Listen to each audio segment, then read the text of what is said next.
Okay. Hi. Good morning, good afternoon, good evening, guys. Whenever you watch this, this is being recorded on 1st of September 2021. This is especially for the Teachers' Day. So usually on Teachers' Day, we get a lot of mentors, etc., to speak to us, right? So this Teachers' Day, I thought like let me do something different than what we do normally. So I'm going to introduce you to Professor Viraj Varma. So he also happened to be my senior in college in IIT, right? When I joined IIT, I was perhaps one of the youngest in the batch. In his batch, he was one of the oldest, not necessarily in terms of age, but also in terms of maturity. Honestly speaking, in all those years, even after IIT, I have never met a calmer person in my life. Okay, and never a person who is more focused and more calm than Professor Viraj is, right? Can I call you Viraj? Yeah, It yeah, feels absolutely. odd. Yeah, Yeah, yeah, it feels odd calling you Professor, right? yeah. I So yeah, actually asked my students to call me by my first name, although it of is almost a shocker for them when I yeah, suggest that. that's yeah. So yeah, the reason why one of the reasons why Viraj probably asks people to call is because he also stayed in the US. He studied as well as taught in US for 8-9 years. Not sure the exact point. So, right, and then he came back. He is right now a professor at IIM Ranchi. He's also the head of the IPM chair, right? But this is not on IPM. It's basically about Viraj's journey from a student to a professor and what he basically. So let's start off with the very beginning. Okay, so I know that you had one of the most experience in our batch, and you went through the placements, etc. In your batch, and you went through the placement process, and we all thought like, why is he actually sitting in placements? He should be a professor, right? So was that like a choice that you have made, or like it happened? Teaching, getting into teaching. Oh, okay. Well, getting to teaching, there are both components. Of course, choosing to do a PhD was a planned thing. But when I was seriously thinking about the PhD, teaching was not in my scope of things. And when I went to get my PhD at Auburn University, uh, their program actually requires us to be teaching fellows as a part of the scholarship. So I was actually put into a classroom the very first day I was in the university. And it's really funny that I was teaching even before I had registered myself as a doctoral student. So, so the responsibilities were minimal to begin with. So we were helping a professor. But in my case, the professor depended a lot on his teaching assistant, which is me. So I had a rough first semester because, apparently the professor would be telling his students in the class that go talk to Varma when you meet him, right? And my expectation was I was supposed to, assist as in, do the minimum. And my students would come and tell me, hey, we don't understand any of this. And he wanted you to, help us with that. So, I had just gotten there. So I was figuring out a lot of things myself. And this whole, responsibility thing came from nowhere. And I messed up seriously, right? First of all, for the cultural differences that we have. And, I used to speak with a very serious Indian accent. So the students had a lot of problems understanding what I was saying. And then I was trying to figure out the coursework myself, the doctoral coursework. So, but to put things in short, I was literally thrown into troubled waters the very first semester. And I was trashed by the students for doing a bad job. So uh, that kind of, woke me up uh, seriously. And I had to think about it, right? Because nobody wants to be told that you do a bad job, right? So you start figuring out, okay, what can I do? And it was a slow process. Things did not change magically. Fortunately, I had a lot of well-wishers and mentors, both in my cohort as well as my professors who were great examples. So I was able to pick a few tricks that kind of helped the process. So typically in a PhD program, you don't teach the first 2 years. You are a research assistant in most of the universities, comparable universities. Teaching comes later, and it's most likely optional for a lot of programs. Uh, in my program, it was very different. So I kind of got distracted with teaching, right? Because I want to do good, and once you try to get there seriously, you start studying a lot about what can make you a better person in the classroom. So that is how I got into teaching, and it's so at some point later, I actually chose to go work in a teaching school, right? So when I went to get a PhD, the idea was I want to do research and get into serious research. And then I, at some point later, I actually chose to go teach in a teaching school where being a good teacher really mattered, right? So that also put me where I am. That's actually something which I've really mentioned, which is really important, because a lot of people who apply to I mean IIM Ranchi as an FPM program, and a lot of colleges have a PhD or a doctoral programs, etc. Right? Most people think that once you do a PhD or a fellowship, right, you have to end up becoming a professor. But you basically initially did not end up did not want to become a teacher. You actually wanted to be a researcher. So what will be a career path for a researcher? I mean, versus say a professor or a teacher? Yeah, so a researcher can be a professor in a research school where your primary performance appraisal is based on your research output. So they don't really care what you do in a classroom. Whether the students like you or hate you, all of that is really secondary. What matters is the quality of research that you are able to develop and publish. And that is seriously what matters in some of the schools. And I have buddies who went to such schools where they are not required to teach. For 2 years, they are simply told the first 2 years, you don't have to teach. Just get your best things out in publications. And they have enough resources for people that are teachers, right? Professors of practice or other practitioners to come in to teach. So these people are saved from all that trouble so that they can focus on developing intellectual property. So that's one way.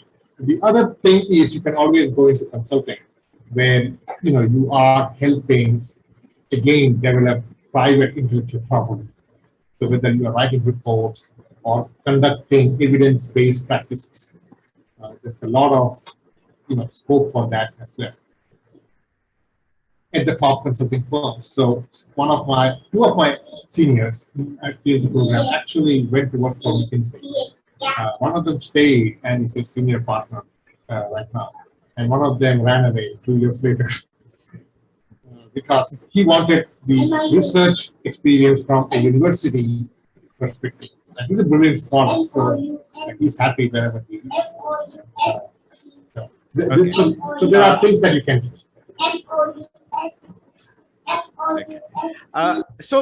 When you look at a researcher, so a lot of people, one of the biggest things that puts people off research, I mean, I can tell you from my personal experience also, like somewhere around 2 years into training students, I actually seriously considered, okay, should I get a PhD? Should I do a FPM sort of? I mean, XLRI at that time was offering a remote PhD where you don't actually have to leave your work. You actually you just have to go 6 weeks in a year, and actually I seriously considered doing that.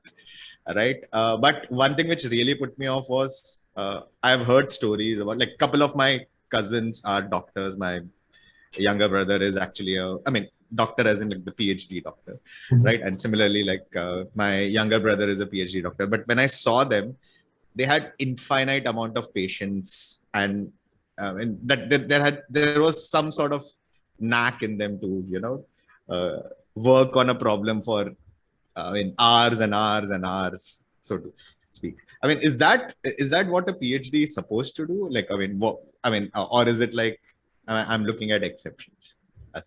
No, I think you touched at a very serious point.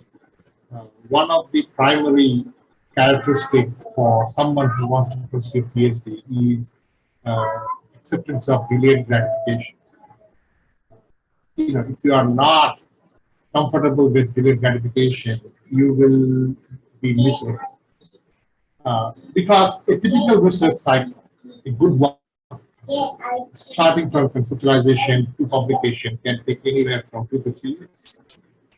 So that process is very testing, right? Blind reviews, people trash your ideas, you know, your pet ideas that you think are brilliant are trashed by people, right? Because they can, and sometimes they are right. Sometimes they are wrong. So you have to deal with that. So even if everything went down smoothly to get a high quality publication, you are looking at 2.5 years for sure, right? So that's like you're dealing with working on something that can potentially happen 2.5 years later. So there are no guarantees, right? There are so many uncertainties in the process. Your ideas can be problems. There can be gaps in the theoretical foundation. The data you collect can turn out to be bad, or the data is good, the methodology doesn't work, or you don't know the methodology, and you're looking for someone to collaborate, and then you kind of send it out for publication, and reviews come in. They want to change the whole paper, right? I mean, so it is not easy, right? I mean, this part of teaching, for example, the teaching has a lot of immediate gratification associated with it. So if you tell a joke and people laugh at the joke, or if you explain a concept and some people get it, right? You know right there that you have done something, right? Worthwhile. So and students come back and tell you that, hey, I really enjoyed this particular activity or assignment because it made me think differently. Right? That's a very quick turnaround in terms of feedback. So research is not like that. So particularly when you're working with multiple people, that can be a different challenge altogether because people have different timelines, expectations, and you might have certain needs, and you want to rush things, and others are not in the same boat, so they don't really understand why you are in a rush. So all of these things require a certain mindset. Right? So knowing what you're doing without knowing where it's going is not very easy. So dealing with ambiguity, is a very key virtue to have for someone who is thinking of doing PhD or looking at academics as a career. That's true. Okay, so one of the things which I always ask people is, especially who are teachers, is one of the biggest challenge for a teaching as a job. I mean, like especially if you're teaching continuously, like is that your age keeps on increasing, whereas the age of the people who you are teaching every year is the same, right? So the gap keeps on increasing. So so let's say like 10 years ago, you were probably a different teacher than what you are today. Maybe your jokes would have changed, maybe your style would have changed, etc. So how do you manage with that part? Because that is one part which is really important, because connecting with students, sometimes the jokes that you crack might not resound with people who are uh, uh, who are of a different generation. I mean, like 10 years is almost like one generation, or at least half a generation, depending on how you count it, right? So how do you keep refreshing your material? How do you get more and more inspiration to do better and better at that teaching part? So tell me about it. Huh? So I had this interesting experience, right? So when I went to US and I was trying to teach, I experienced the same thing, right? People don't get me, right? So what's funny in India is not necessarily funny in the US. So the humor is a little dry for their kids, right? I mean, for some reason, maybe because of the British legacy. We are more I was actually going to say that. Yeah, we are more British than we tend to replicate that. And most of my students earlier would not get it. And therefore, the entertainment level is low according to them, right? So you have to learn. So I had a batchmate who was really good, highly extroverted, and knows how to get people excited, etc. So he would, we would have these conversations, and he would talk to me about certain things, and he kind of forced me to get exposed to some of these cultures that young people may experience in there. Right? So he gave me like 50 DVDs of movies of current genre, and he said, "No, you need to watch them." And I did watch them, by the way.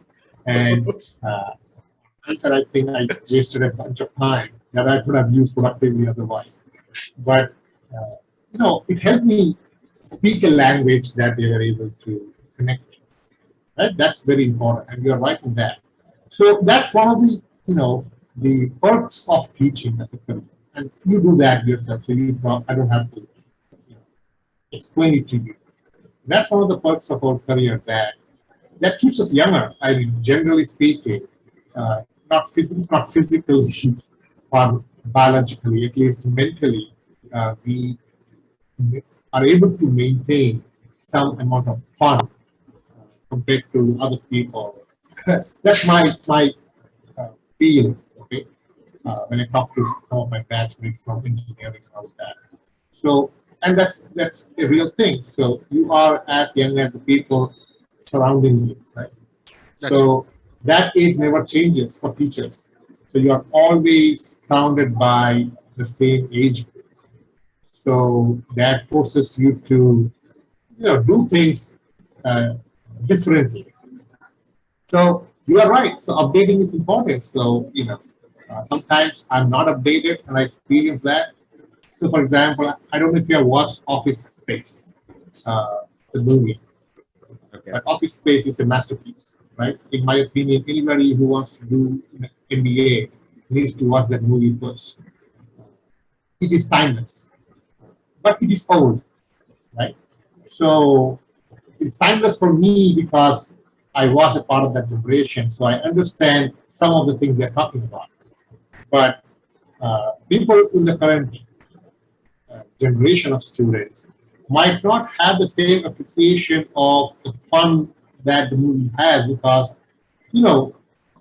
I have seen floppy disks, right? And people today have not. They have only seen the picture of it in the Word or Excel application. So that's something we have to do. And my students have told me this. So in one of my classes, I showed them a lot of movie clips. And they told me, you need to refresh your collection because these are old movies. These are movies our parents watch. They appreciate the clip, the lesson, and the interaction, all of that, but they tell me that some of these can easily be replaced by a newer movie. So that forces me to go out and see things. So I've never binge watched anything on Netflix or Prime. I've never done that. But sometimes I think maybe I need to, right? Because people are doing that. I've never watched an episode of Game of Thrones, so maybe I'm missing out on something. There might be interesting examples of conversations that my students can easily identify with. That I should, right? So I'm not going to I have also not watched Game of. Yeah. So I mean, yeah. So uh, from a teaching perspective, I think it is important to be current, right? Because that's the primary goal. We are trying to explain concepts that may not be intuitive, right? Information is available. They don't need information from us, right? Our job is to facilitate a deeper understanding of what is going on. So that cannot happen unless and until we speak the language that they speak, right? So if that means that you pick up recent uh, literature, uh, Chetan Bhagat, I was talking to someone and said, I read a lot. And I said, okay, what kind of books do you read? And I read Chetan Bhagat. I said, okay, that's not literature. And he did not appreciate my response. Okay, in his defense, he at least made people read. People who never read earlier in any English fiction, he at least made them read. I mean, that is the only defense that I have of him. But yeah, so I have a lot of respect for that guy, individually. But in that conversation, my immediate reaction was, no, that is not classified as literature. That's true. So I soon realized that maybe that was not the right thing. So maybe there is, maybe he's able to connect better. So I need to figure out what is it about his work or other people's work that can get people interested. Because that's the primary goal, right? Today, to think about teaching, our only responsibility is to get people interested in the material. That's true. Yeah, that's true. I mean, like today, today everything is practically available online. I mean, if people want to learn it, the only part of a teacher is basically to motivate that person and ensure that eventually whenever you learn any skill, you will you will go through it initially very quickly, but after a point of time, you plateau off, right? Yeah, so at that plateau of at that plateau, you basically, and sometimes you actually you drift, right? So after a point of time, you might stagnate and your skills might actually go down. I mean, a professor or any teacher or mentor, whatever you call it, is to actually pick him up at that point. I mean, like where he's slightly, the things are not falling short. I think in America, it's called the sophomore syndrome, right? The second year syndrome. I'm not sure what. That's right. People do really well in the first year and then they start dipping in the, I think even for college players, etc. Okay. So, I mean, you also teach one of the most challenging subjects, which is human resources or organization behavior. So especially, like for teaching, India also has a mix of students who have there are students who have very little work experience. And I can tell you from my personal experience that when I was learning the HR classes, I could not appreciate as much as with people who had work experience. So how do you, on a teaching itself is challenging and you're teaching a challenging subject also. So how do you manage that? How do you specifically get HR into this? Because the value of HR can mostly be learned only when you join an organization. And once you join an organization, you really realize, for all the jokes apart about Rangoli competitions and taking secret Santas, etc. HR does a really good job. A company with a good HR shows versus a company without a good HR, right? So, yeah. So how do you manage to convey that, especially the human resources principles and organization behavior principles? Okay, so because you referred to your really some experience, right? Teaching is not simply sharing the information from textbooks.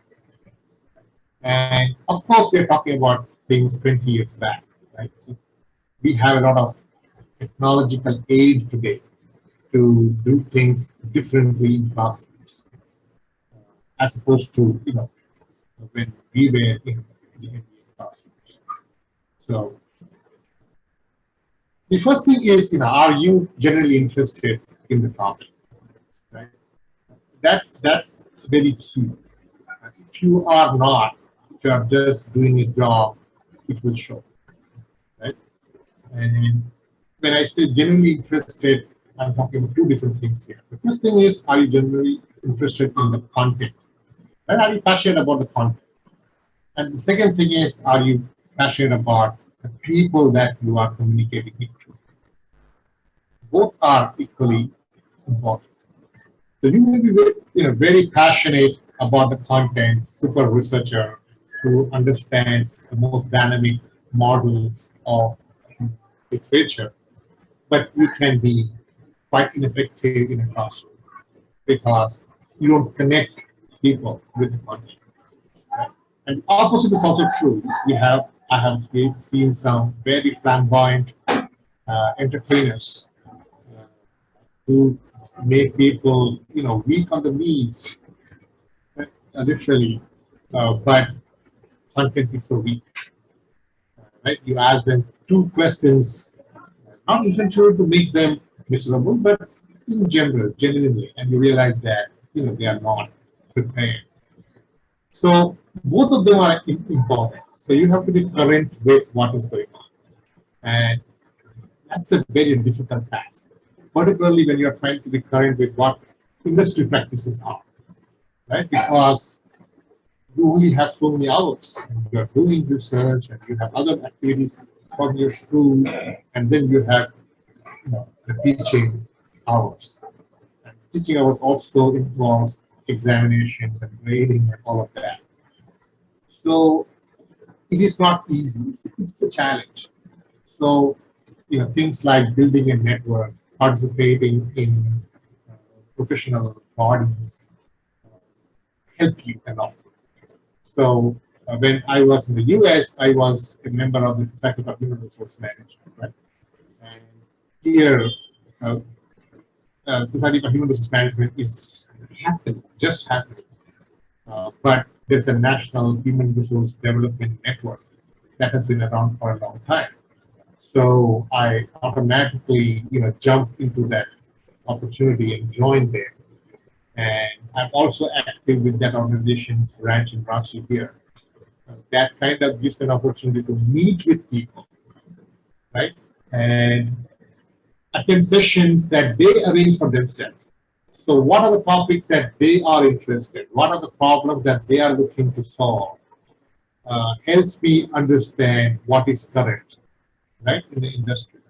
So depending on how much I pick up from it, sometimes I don't pick up enough. I go back to classroom and try to translate that about what's going on. Right? The other thing is, fortunately for me, I had 9 years of industry experience. Apart from everything I did with the PhD. So OB is easier to teach because you have experience. You have had interactions with people, right? Real people.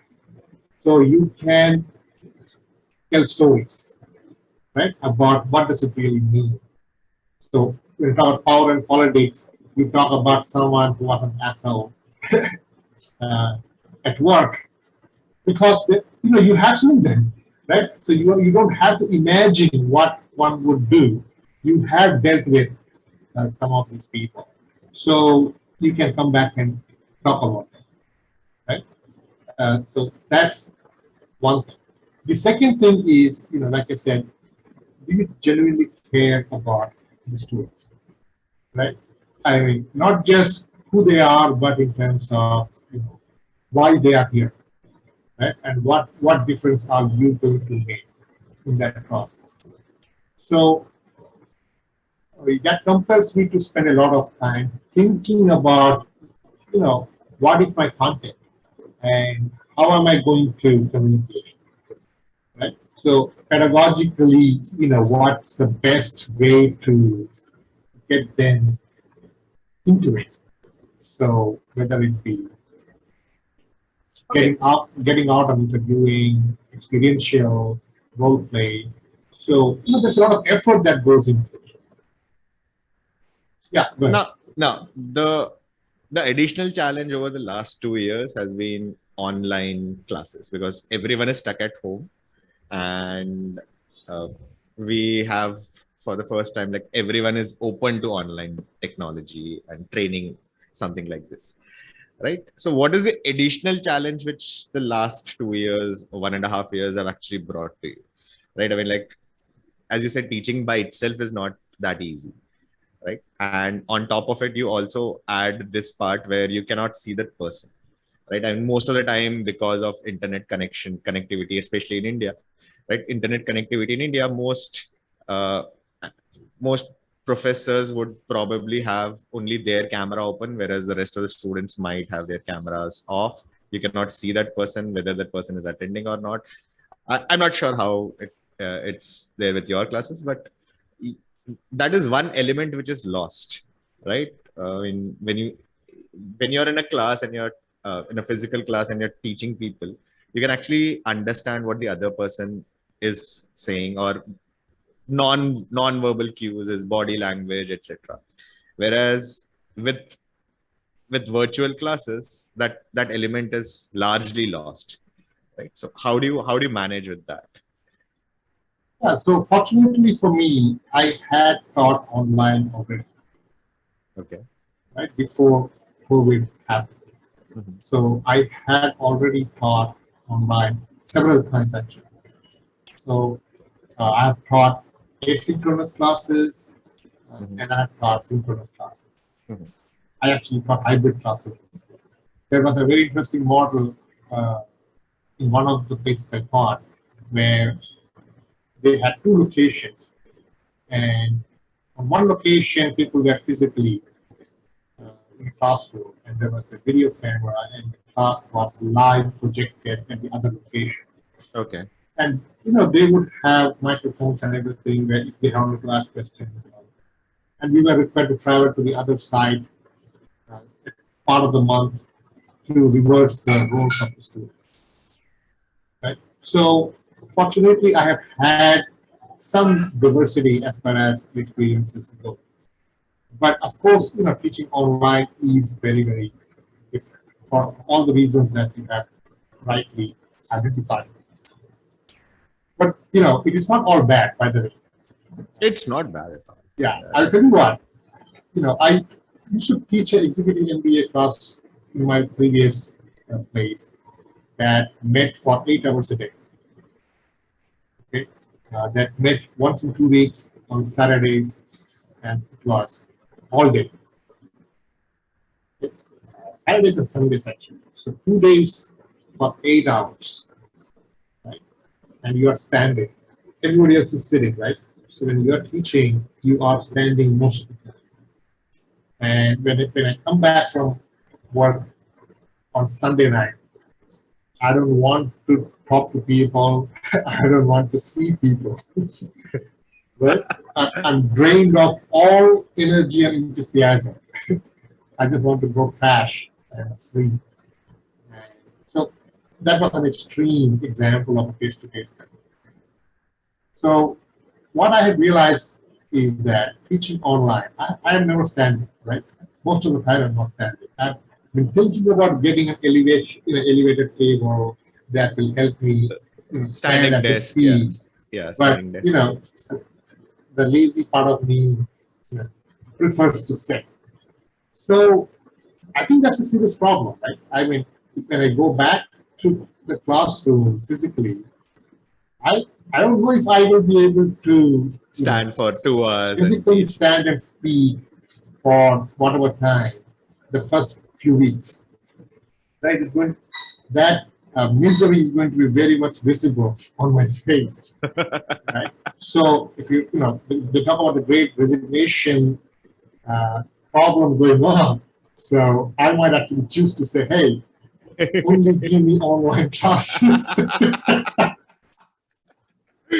Okay. So I mean, like, so you prefer online classes versus No, that's well. I'm just kidding with that. yeah. But you are right. So people, yeah, everybody does not turn on the camera in my class, and I'm actually okay with it.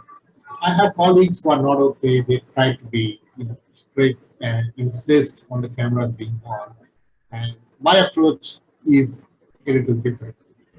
Genuinely the problems are there, right?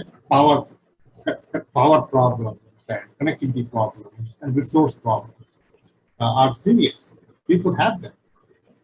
If I think of the house that I grew up in, uh, I would not be comfortable switching on the camera because I had siblings. We shared, one room, three of us, right? All of them 6 feet tall, and so we were fighting for space, right? And I would not be comfortable switching on the camera because there would be noise, there would be people always speaking.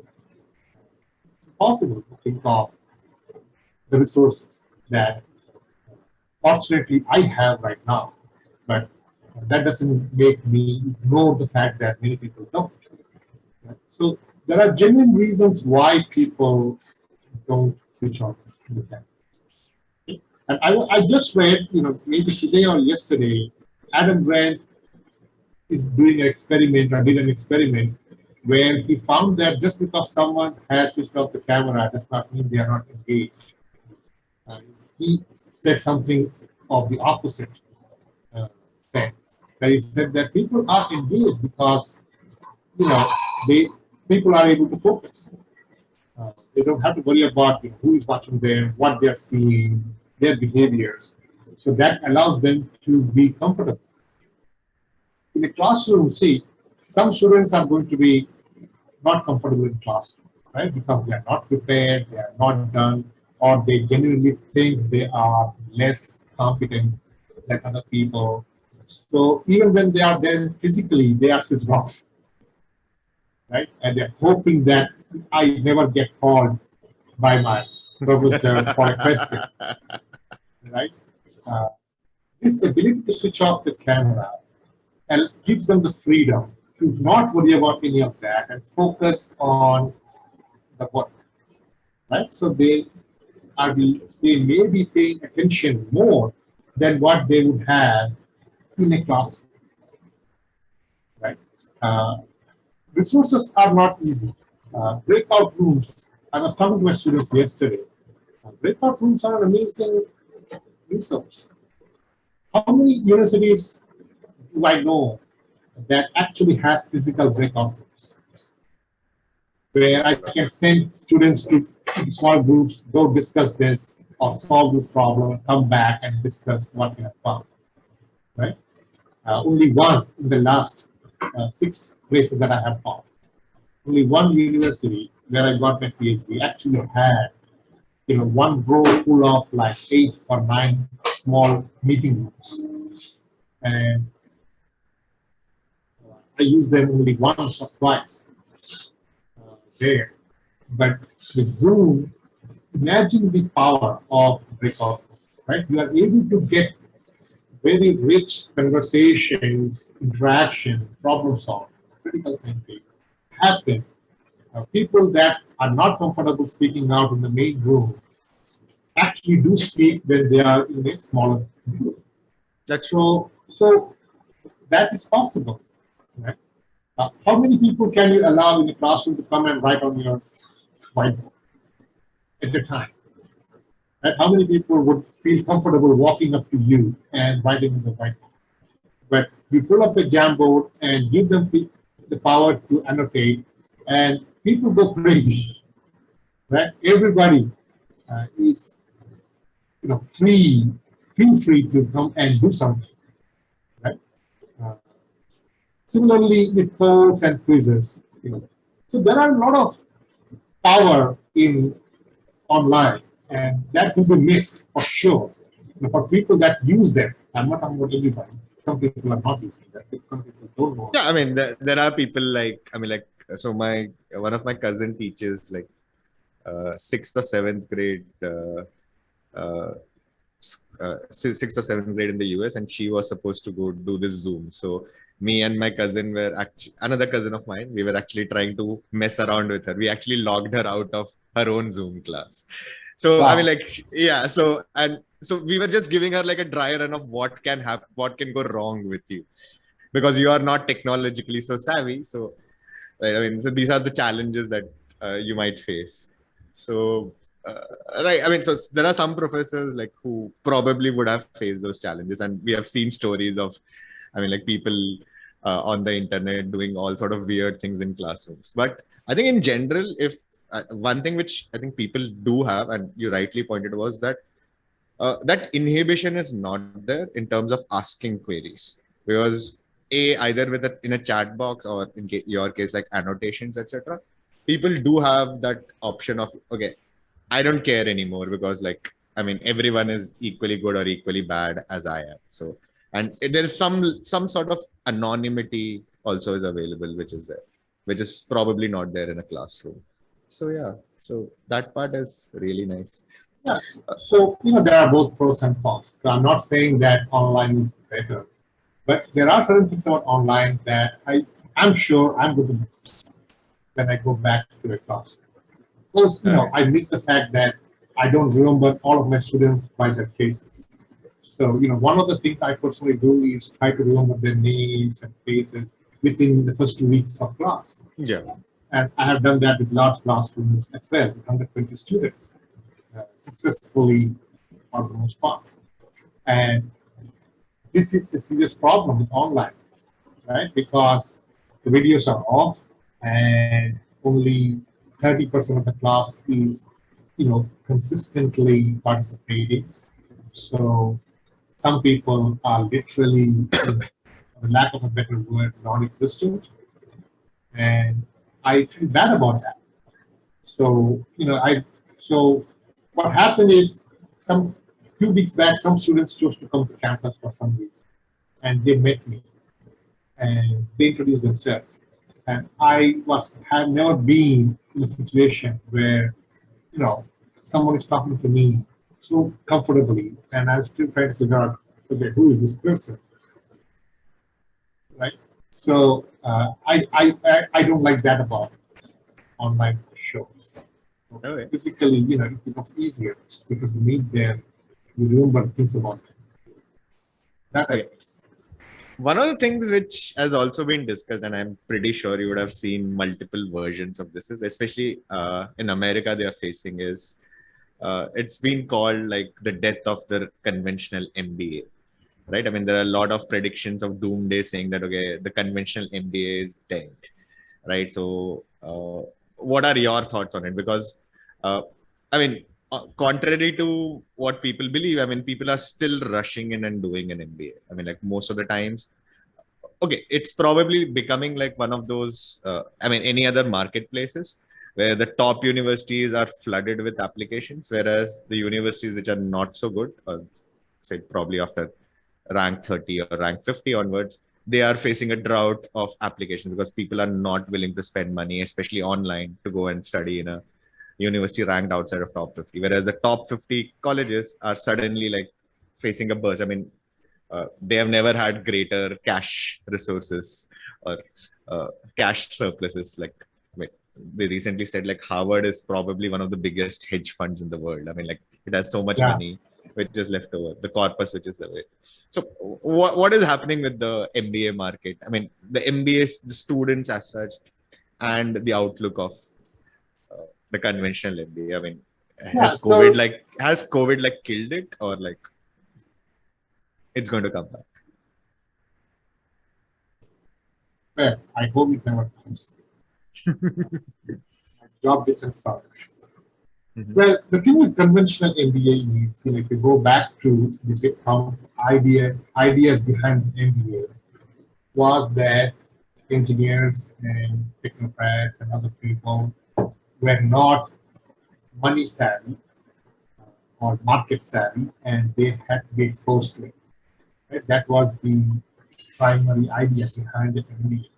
It was not meant for anyone who cannot think of anything else to do. So that's not happening anyway. So MBA is not going anywhere, but MBA is evolving. Right? MBA has not stayed the same. So if you go back to the early stages, it was just MBA, general management, right? And then people started talking about specialization, where you could take marketing, finance, when IT happened, and suddenly there was a lot of information systems specialization. Particularly when you and I went, there was this whole rush of people, non-coders, trying to get into software or enterprise application companies via an MBA, right? And, and it's evolving, right? So now there are master courses in finance, not MBAs, MS programs in finance, in financial engineering, computational finance, whatever you call them.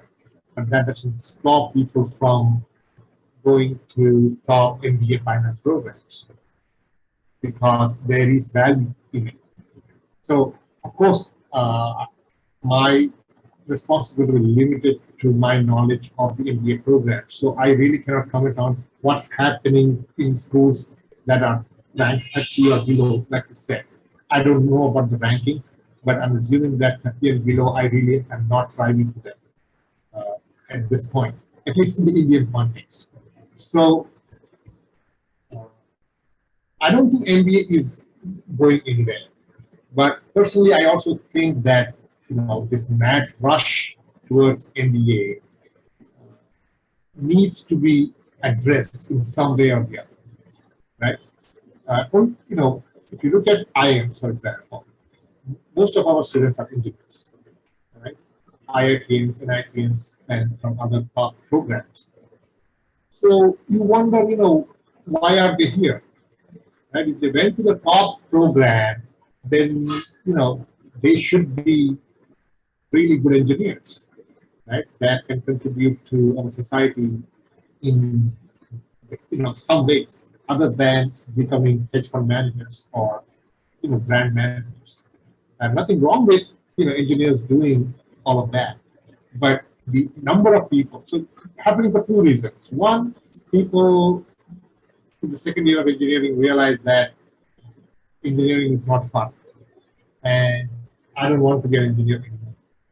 Right? They realize in the second year, but they cannot drop it and do something else. So they kind of survive the next 2 years, make sure that they have a good GPA, or prepare for any entrance examination that they care for. Right? The second is, there are engineers, graduates who want to do engineering, but do not see a lot of opportunity, right? Because the best paying jobs happen to be from service industries. So even when they are genuinely interested in engineering, getting the core engineering job is not motivating because it doesn't pay as much, right? And it is not easy to say no to money, right? So then they start thinking, okay, if I have to do something that has nothing to do with my engineering, then why not do something that will pay me a lot more money? So spend a couple of years in whatever companies they do, and then come to an MBA program, and then leave with a job that pays them 3 times more. Right? So the whole equation of ROI works for them. And that's why they are here. Right? And so it is not a business school problem. It's less of a business school problem than a societal problem, in my opinion. So what can we do so that, to address this, right? So we have to work on that. When I say we, I mean someone else. I don't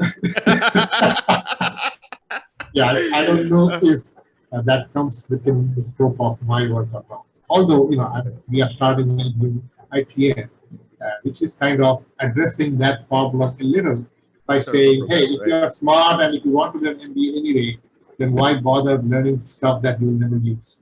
Why don't you spend 3 years learning stuff that you will use anyway, right? That prepares you for everything better.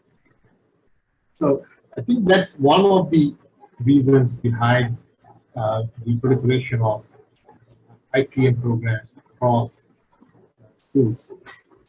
And I think it's a good thing, right? Because if you're smart and if you know that this is what you will be doing anyway, but people plan, I want to get into engineering and then I want to do an MBA, right? So if you already are clear about that, then why don't you do a BBA instead, right? And then do an MBA, because you will be learning a lot of things, and your foundations for MBA will be better, in my opinion. That's So, true. Yeah, that's true. Yeah. So, Okay. so that's one way of addressing the things. I don't think this is going anywhere. So, we have a new program in analytics starting this year. Right? So that's the MBA evolving to what industry needs.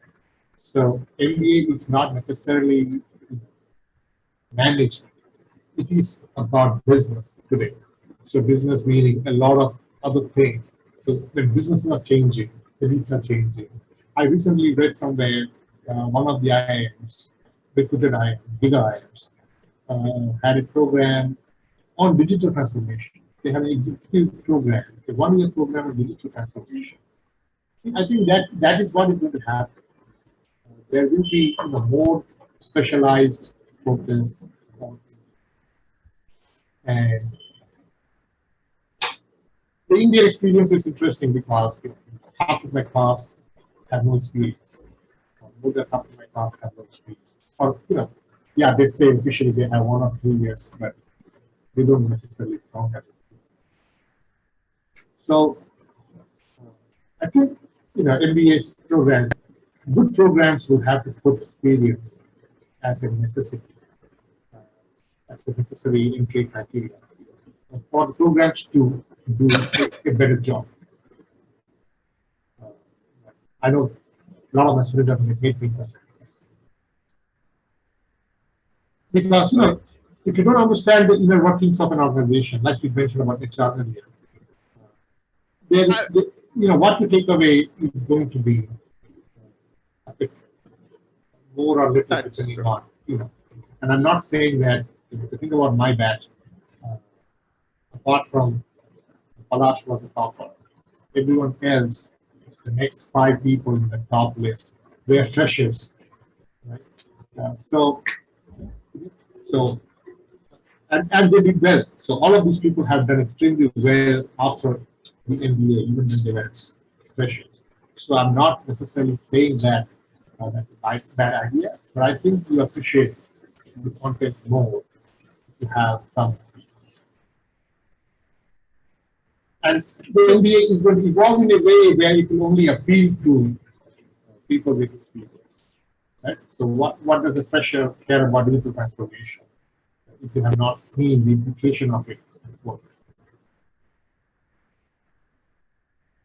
That's true. Okay.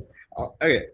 Viraj, thank you very much for joining in, and that too at such a short notice. It was a pleasure talking to you. Are we done with the questions? Yeah. Yes. Okay. Guys, we will be posting Viraj's LinkedIn profile when this video releases. So in case you want to connect with him on LinkedIn, you can connect with him. Do check out IIM Ranchi's courses. Right, we'll post a link over there as well. In case you like this video, please do share it with your friends. Subscribe to this channel. I'll see you again soon. Goodbye. Stay safe. All the best. Thank you for the opportunity. I enjoyed the conversation. A long time since I actually talked to you. We converse on social media quite often, but this was very, very interesting. I enjoyed it. Let me just stop the recording.